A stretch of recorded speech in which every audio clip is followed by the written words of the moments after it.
Good morning all of you. बच्चों, हम revision कर रहे थे। किसी बच्चा ने इस पार्ट के संबंध में पूछा था, तो पुनः ये वापस ये वीडियो भेज रहा हूँ मैं। आप देख लेना सारे बच्चे जो है, ठीक है। प्रश्न है, माखन न खाने की सफाई कृष्ण किस प्रकार देते हैं। कृष्ण जो है माखन नहीं खाया हूँ ऐसा कहकर क्यों सफाई देते हैं और किस प्रकार सफाई देते हैं। उत्तर है, कृष्ण माखन न खाने की सफाई देते हुए कहते हैं कि मैं तो सवेरे से वन में गाय चराने गया था या वन में गाय चरा रहा था। मेरे हाथ छोटे हैं और मैं मक्खन कैसे पा सकता हूँ। अर्थात मेरे हाथ छोटे हैं, मक्खन तो ऊपर टंगा रहता है, तो मैं उसे कैसे पा सकता हूँ। ग्वाल वाल सब मेरे दुश्मन हैं जिन्होंने मेरे मुंह पर जबरदस्ती माखन लगा दिया है और तुम उनका कहना सच मान लेती हो। इस प्रकार से कृष्ण जो है माखन नहीं खाने की सफाई देते हैं, ठीक है। दूसरा प्रश्न है, अपने बेटे कृष्ण की किन बातों को सुनकर माता यशोदा को हंसी आ गई। उत्तर होगा उसका, कृष्ण ने जब कहा कि यह अपनी लाठी और कंबल लो, तुम सबने मुझे बहुत ही तंग किया है, यह सुनकर यशोदा जो है हंस देती है, ठीक है।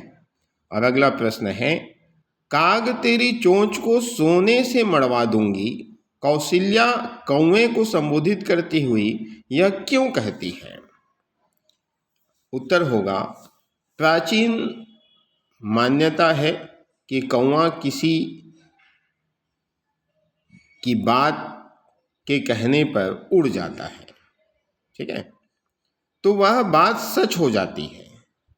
कौशल्या इसी बात पर कहती है कि मेरे राम लक्ष्मण और सीता कुशलतापूर्वक आएंगे, तो तू उड़ जा, तेरी चोंच सोने से मड़वा दूंगी।